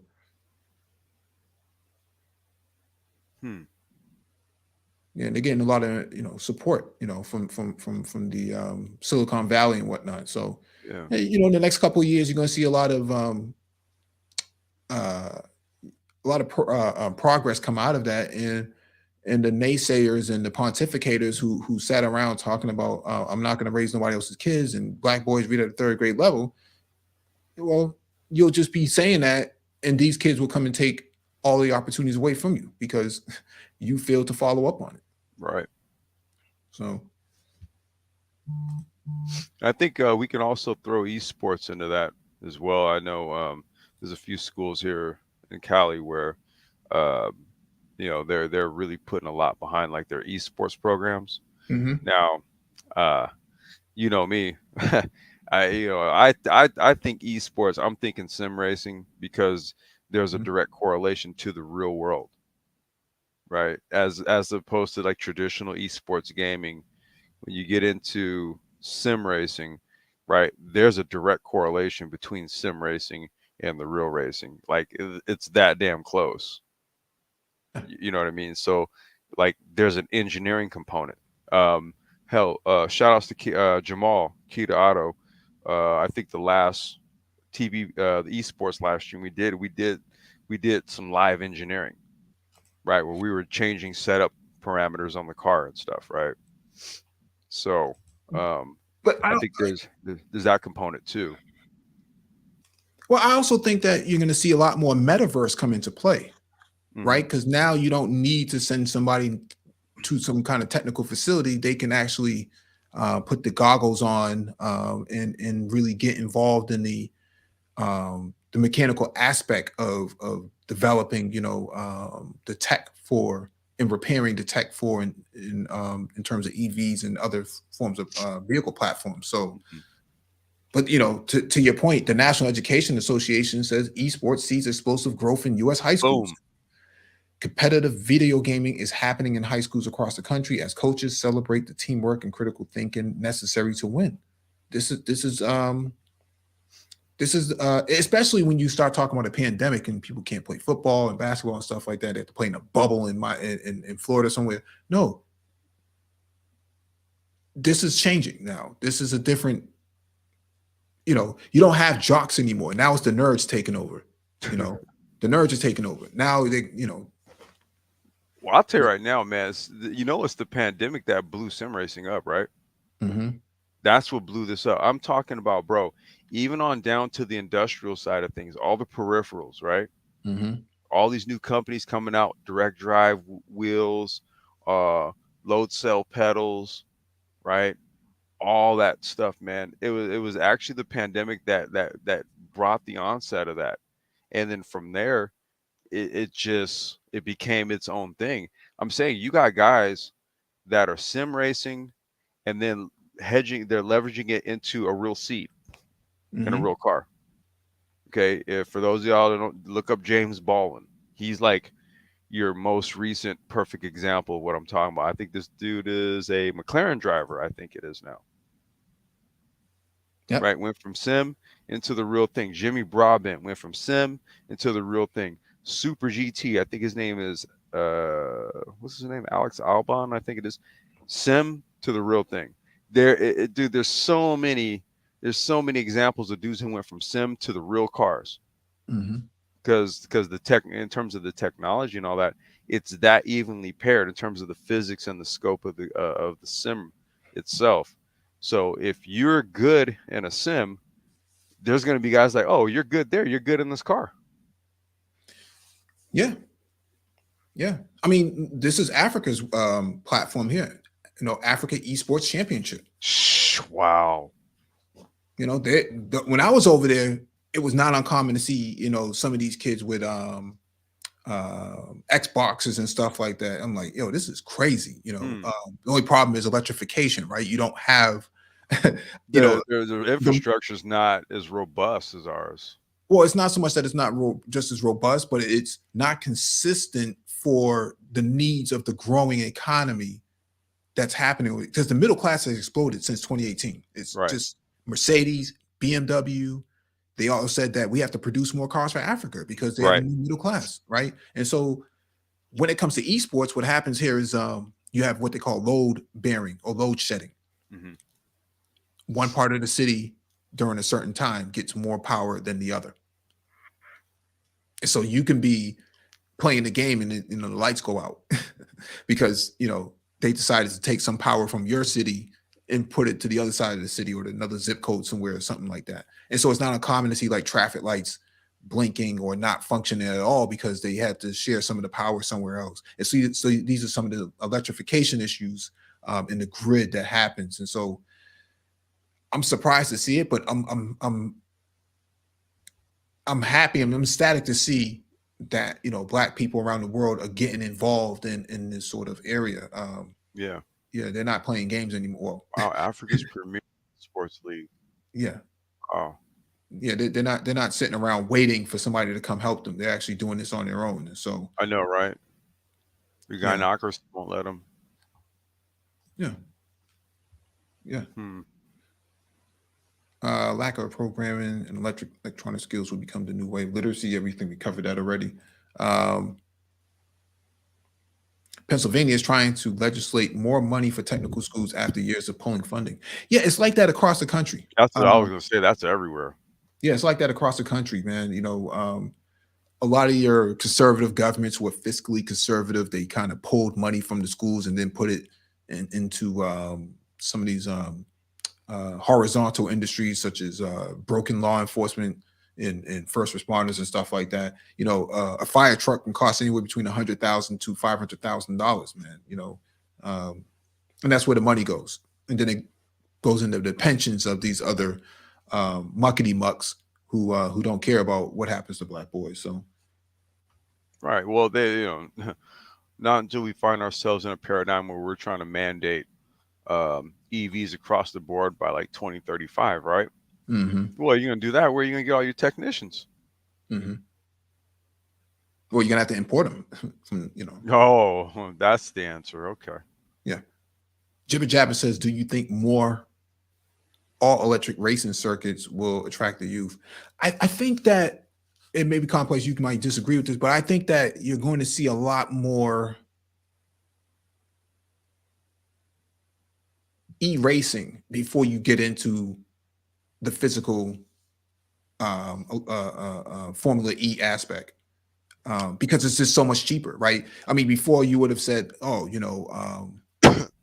football is expensive because you have to buy cleats, pads, and everything else. But you start talking about a computer, it does multiple things. It does your homework, and it does, and it gets you cryptos and stuff like that when you beat somebody in the e-racing or e-gaming league. So I think you're going to see a tectonic shift from the jock to the actual kids who can build their own computers and game pretty well. Well, if he says all electric racing circuits, I think he's talking about like physically, right? Like the actual thing, right? I mean, well, you can race a circuit is a circuit, right? You're going to race gas cars, electric cars, doesn't really matter. You race it on the same circuits, right? Mm-hmm. What I think, though, number one, a good start to kind of baptize. And I push, you know me, Mike. I push, motorsports uh, as the uh, the sporting choice. In my view, I think it is the top sporting choice to put young black boys in, and the reason why is because not only do they learn the sport of racing in itself, like the skill of driving, that's a skill that's translatable into the real world, just driving a car. Um, then there's also the engineering and electronic side. We literally spent the better part of the last hour and 40 minutes, right? We were going over that whole SAE program, right? All of that stuff in there, they would learn working on an electric race car, right? So Hmm. that's something that can be brought, that can translate into the real world. So for me, and here's the easy, most places, if you live within a certain area of, like, let's say you live like a within a certain amount of miles of like a large metro or something like that. If Hmm. you look it up, if you Google it, typically most places are going to have an indoor electric go-kart track Yeah. in the area, right? Hmm. And just doing that right there will teach you how to race an electric vehicle, right? That in and of itself, there's your start. And that's you just going to the facility and then paying to run however many races, Hmm. right? That's not a huge investment. However, there's a lot to glean and a lot to learn from that environment. Let's go back to RC cars. Okay, Mike, you and I, we were rocking with RC cars for I don't know how many years. Since the 80s for me. That's what I'm saying, dude. It's literally been since the 80s for me too.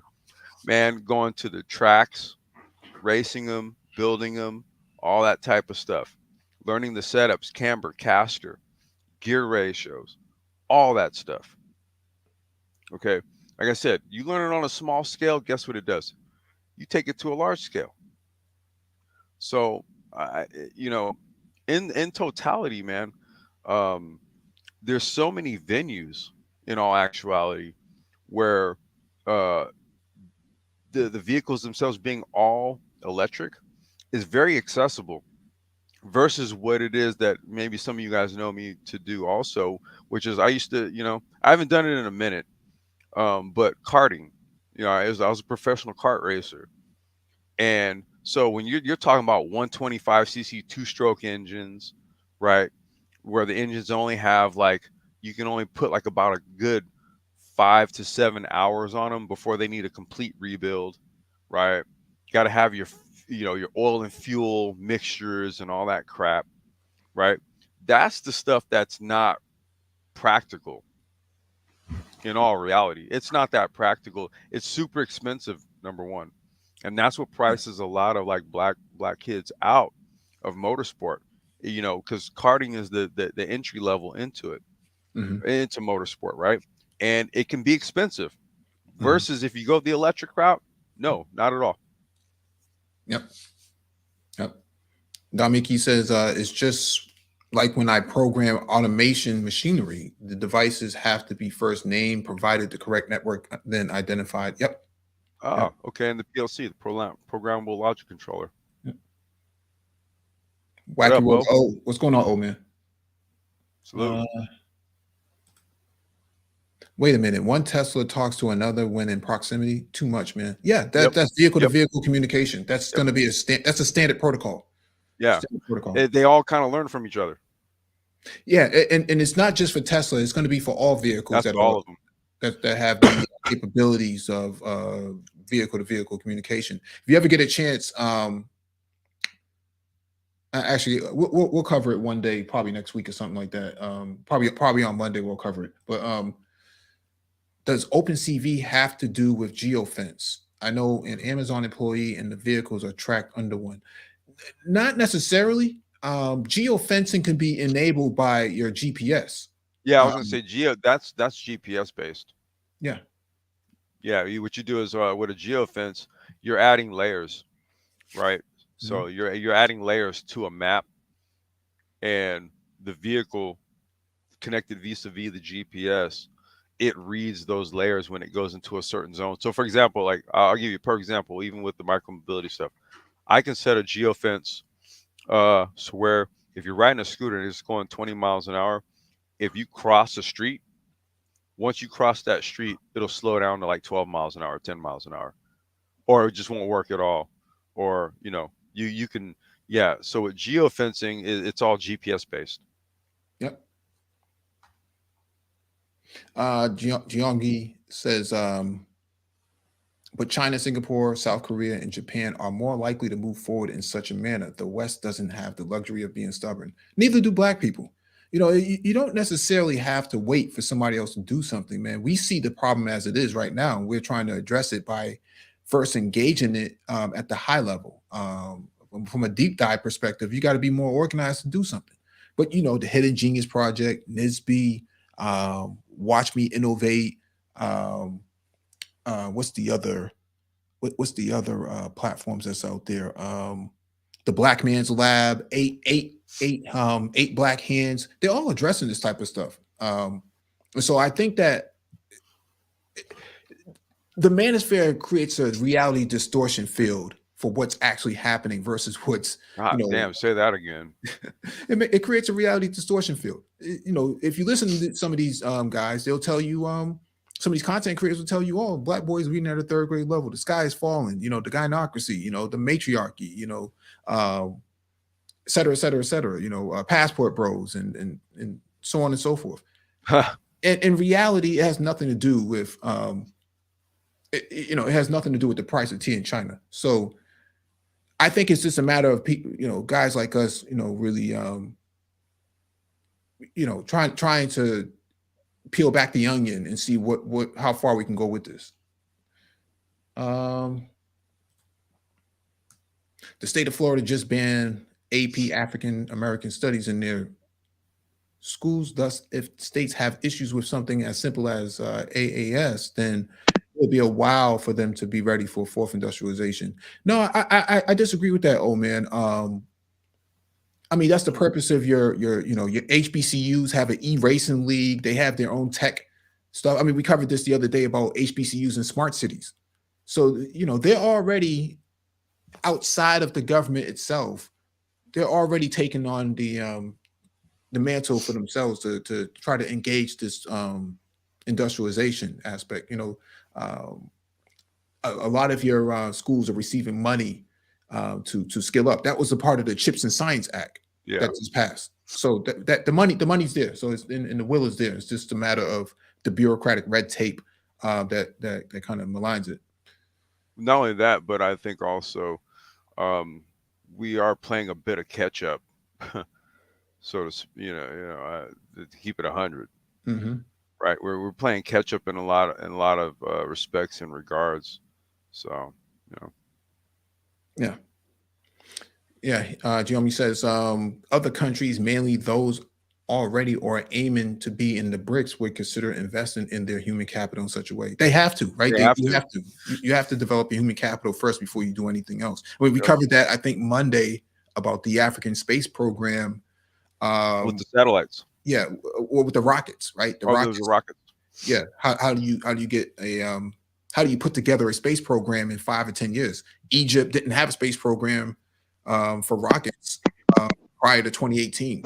They set out a 5-year plan, 2018 to 2022, and they're in their completion phase, right? And so the next generation of children will eventually move on to high school and be the ones to actually start developing more rockets. And so you're talking about a 10 to 15-year program. You have to think about this in life cycles, that it takes time to build a society that's going to be capable of taking on that industrialization. And so that's why you got to prep them up from the ground up first. So,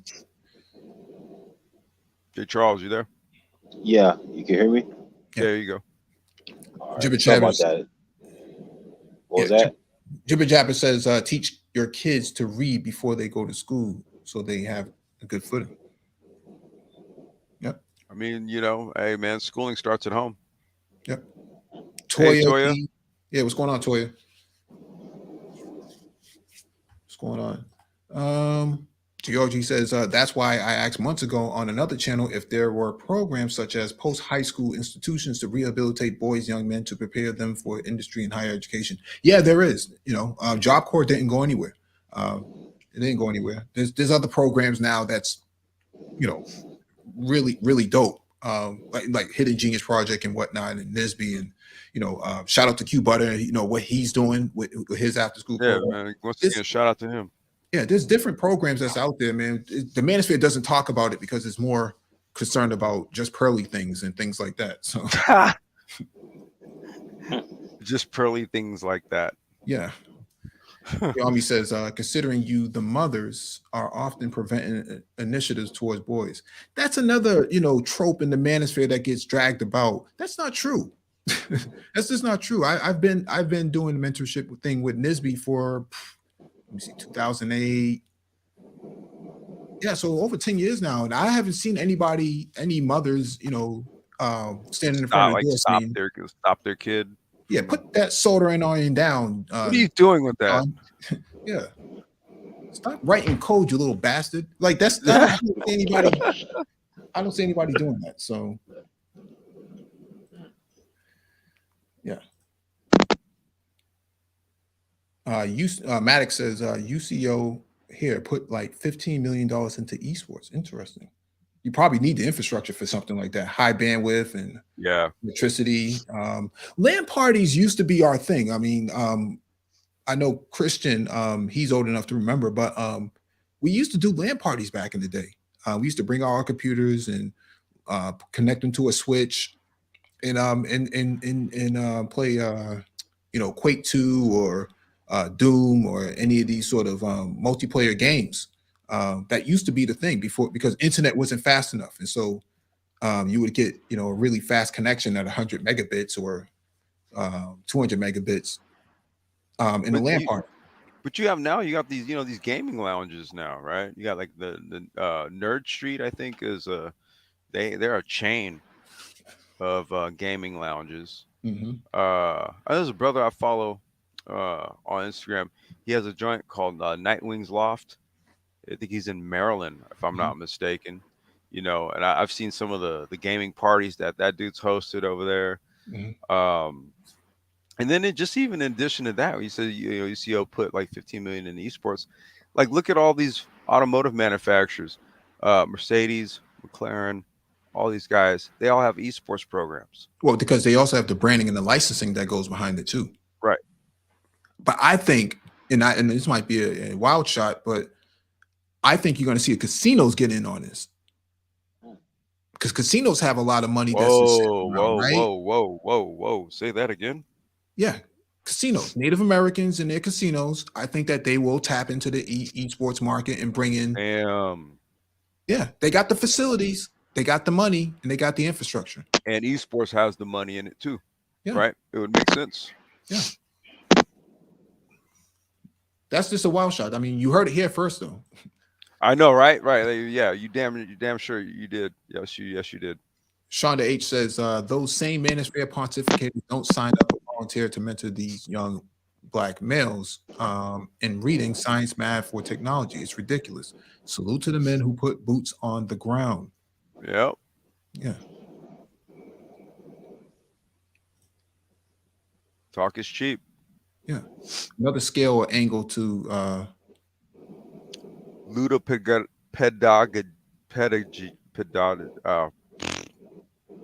I gotta look that word up, man. See what that. Yogami, can you? What does that word mean? I just had a stupid moment. I think he has a wrench. I think he can drop in. All right. Yeah, Jibber Jabber says, yes, sir. I'm sim training for the real world. Yeah, I think that you're going to see a lot more of that metaverse come into that, right? Because you don't need to send somebody to a training facility anymore. You can bring the training facility into the schools now. Yeah, you ever seen what's it called? ATS, American Trucking Sim? Yep. Right. So that's a trucking sim. You got your flight sims.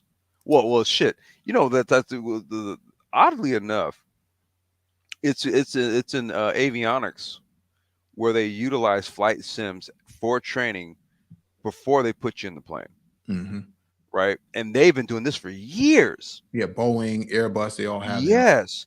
See, so sim was validated in the avionics industry far before we got into racing and all this other stuff, right? Yeah, They've been using Microsoft Flight sim and Simulator. yeah, Microsoft Flights. There you go. Yep. Yep. Yep. Longbow, I remember that as a flight simulator as well for helicopters. Yep. Yep. Johnny Blaze, what's going on, man? JB. Jibber Jabber says, do you think load shedding is done to keep the country disadvantaged so it won't exceed the West? No, that's not. They just don't have capacity. A lot of those, the infrastructure in Africa was built at a time when they were after the Berlin Conference. And so it was made for extraction of resources. And so a lot of the roads that you see set up and stuff like that, they're long because they were used for extracting all the raw materials out of the ground and bringing it to the ports. And same thing with the electricity. The electricity was set up just enough to keep the the lights on for operations, but not necessarily to host a whole entire country. Yeah, not for the infrastructure of the country, right? It was for more for operations more than anything. Yeah. Because they were exploiting the labor, right, in the mines and stuff like that. So you had to keep the lights on just enough to keep the machines going. But now that infrastructure is so aging, it needs to be replaced. It was built around the 1900s. It's over 100 years old. It just needs to be replaced, and they don't really have a viable solution right now. Now, I do know that Russia has floating nuclear power barges that can deliver power at the drop of a hat within a few hours. And so we'll see what happens next month when Russia shows up in South Africa. Right. Jibber Jabber says, yes, I saw the Indy type car racing and with or without drivers. They were moving quickly. Crazy sound. Well, you have when you collect enough data for a vehicle on a track and you make it learn through reinforcement learning, the car is going to do exactly what it was trained to do. What are you talking about, like Robo Race? Yeah. Autonomous. Robo Race. Yeah.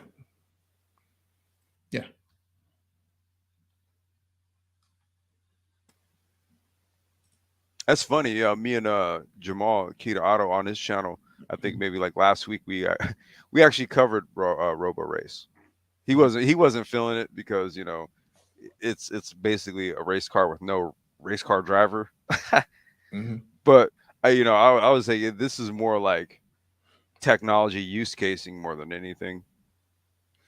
Yeah. Yeah. Hey, what's going on, Ado?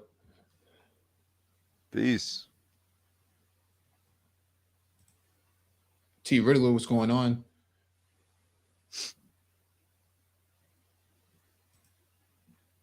Yeah, Jibber Jabber says, great business idea, gaming lounge. I think those places have been around for quite some time, man. It's not really a new thing, but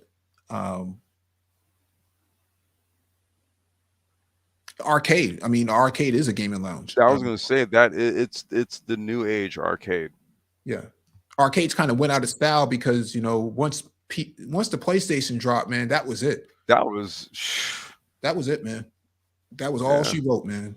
You started to see the decline in arcades, and then when PlayStation 2 came out, it's good night, man. So, I mean, what you have here in Cali, man, you have a couple of like retro arcades, but what they do is it's like a bar. It's a bar with retro games, right? And it's more of like a vibey type of thing. But you remember when we used to go to arcades, dude? Like you went to go and get your game on. But that's it. The gaming lounge is the new arcade. Shonda H says those mothers aren't going to be complaining when their sons become 5-figure and 6-figure income earners and entrepreneurs. I don't see any mothers complaining. I've been in the tech industry for quite some time. I haven't seen anybody say, I'm tired of my son making 6 figures, man. He just makes too much money. It's getting on my nerves. Yeah, it's like nails to a chalkboard. Working on them damn hours and writing all that damn code and stuff. What the hell's wrong with him? So I don't know, man. He's I don't know driving where his that little comes nice car. from. Yeah, he's always in his room with that colorful keyboard. I know, right? The one like the one I have right now. Yeah. No guarantees. What's going on, man? Peace. Yeah, flight training programs have been using sim for years. Yeah, Facts. Yep. yeah, we know that. Interesting. Law enforcement sim for critical response. Yeah, they've been doing that for a while. Mm. Yeah, with like actual guns that have zappers on them, so they can point at the screen and stuff. Yeah, that's been going on for a while. You mean like the old school Nintendo joint, duck hunt joint? Yeah. They'll use their same pistol, but it has a clicker on it, but it doesn't have any recoil feedback. It's just engage in the situation, right? Yeah. Situational awareness. And if you miss the dude, like a dog is not going to pop up and laugh at you. Yeah. Shonda H says they do it with robotics training in the medical field and surgical residents and first assistants. It has revolutionized surgical techniques in surgical times. Yeah, I think the medical industry is one of the biggest adopters of it because they have to. There's not enough doctors and nurses to go around, and so they have to kind of they use different tools.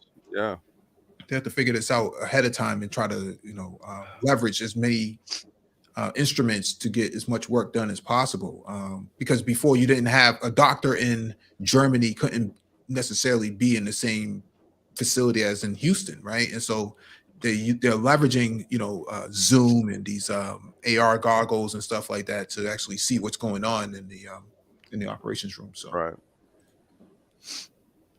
I'm sharing your links with like-minded people from the continent and the Caribbean. Yeah, thank you. Appreciate it, man. Appreciate that. Yeah. Shaderware makes a virtual X-ray room for training. Never heard of them before, but that's good to hear. Defender was my Defender. Yeah. Yeah, I like Corsair too. I like Corsair. I like Logitech. I like weighted keys. Like an IBM keyboard. Click clack when you type. So.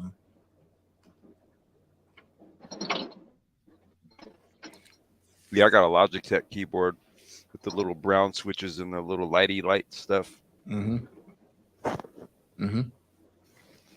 Expensive as shit, but it's a pretty. I like it. It's a really good keyboard. Tactical feedback. That's really what the key is behind it. So. No, it's just that we kind of wrap this up. We're overthinking these emerging markets, such as electric vehicles and the battery technologies. I personally think that anybody involved in the or who wants to get involved in this, I think you should start with the bare minimum, like the certificate of electronics technology. I think that's beneficial. If you make a certain amount of money or your household income is below 27,000, your Pell Grant will cover all of that. Most Pell Grants will cover that. And there's scholarships at the United Negro College Fund. You can apply for those. Most of the time, 80% of your tuition is covered at that level. And so I would not dismiss it. I do think that you need that core. J. Charles is a lot of noise. I do think that you need those core components before you can move forward in any fourth industrial line of work. So having that electronics background is going to be the most important factor here, because once you have that, you can have an understanding of everything else that comes in, that comes down the pike pretty much. So. Mike, well, I was gonna say, T. Riddler's asked you a question about Spark Charge. Who's asking that? My bad. There's a question from T. Riddler. He said, "Are there presently investment opportunities with Spark?" I think maybe I might have stepped away when you were speaking about that. No, I think that Spark Charge is still privately held for right now. I don't think they went IPO yet. No, I don't think they went IPO yet. Their market valuation is $110 million. So I don't think they were traded on the market yet. Actually, they might be traded on the market because I remember they was at New York Stock Exchange. So let me just look this up quick. Now wait, is Spark Charge that company that was looking to I want to say, I think there was an article you sent me or something where they're looking to address the need for charging hubs like in New York or something like that. Was that them? It's out of Boston. Out of Boston. Okay. Yep. Josh Aviv is the brother's name. Okay. Oh, yeah. Okay. Got it. No, they're not publicly traded yet. As far as I know, they're not publicly traded yet. Yeah, you have to reach out to them directly. Well, I think they may have been on Indiegogo. I think they may have been on there, or GoFundMe or something like. No, not GoFundMe. In probably Indiegogo or. No, because I think they raised enough money because it says that they raised $23 million in 2022. Shit. So I think they're way past the angel investing aspect. I think they're already moving into this Series A, Series B. Series A, yeah. Yeah. Shonda, let's see, she said, in most circumstances, programs don't have to be paid back. Unlike if a student takes out Fed student loans, they may provide loan forgiveness since the need is vast in the areas you're discussing.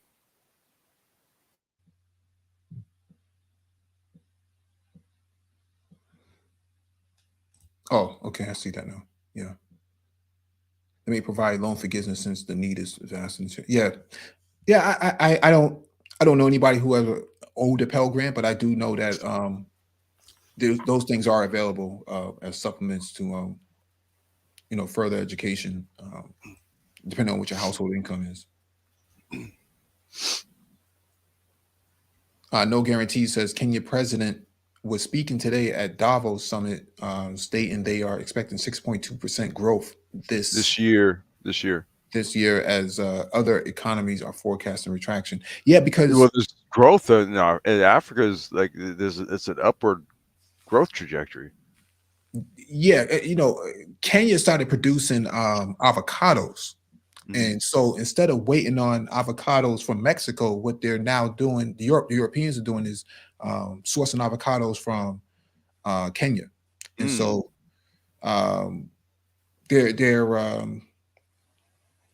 their agricultural industry is starting to pick up big time. And so, and their tech industry is exploding because they're building out their Silicon Valley, Wakanda sort of city out there closer to the Red Sea. So wasn't there something about them also like cleaning up starting this year on chocolate exports or something like that? I'm trying to remember. That's Ghana and Nigeria. Ghana. So they created a cartel. Yeah. With the Ivory Coast and whatnot. So right. Shit. Chocolate. You got avocado. Damn. Europeans like avocado. They like finer things, right? And so they're not able to produce these type of things. Europeans can't really grow a lot of the produce that they need. So all of the growing that's being done in Europe is already been done. Yep. There's no more space for them to do it. Matter of fact, pardon me, over in what was it, like Norway and up in the Scandinavian countries, they're actually reducing the farming output due to nitrogen reduction mandates, right? So they're from an agricultural standpoint, their ability to produce is largely being reduced.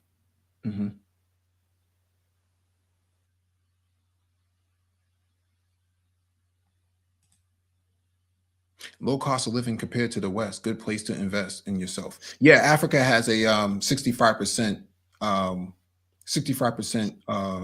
cheaper to live in Africa than it is to live in America. So yeah. But that's all I got, man. I'm gonna close this up, man. You got any last thoughts, Complex? Hey man, another good one. Shit, let's do it again. Absolutely. Thank you all for joining us. Please hit the like button on your way out and share the video if possible, and hit that notification bell so you get all the updates from the Black Brain Trust. Peace.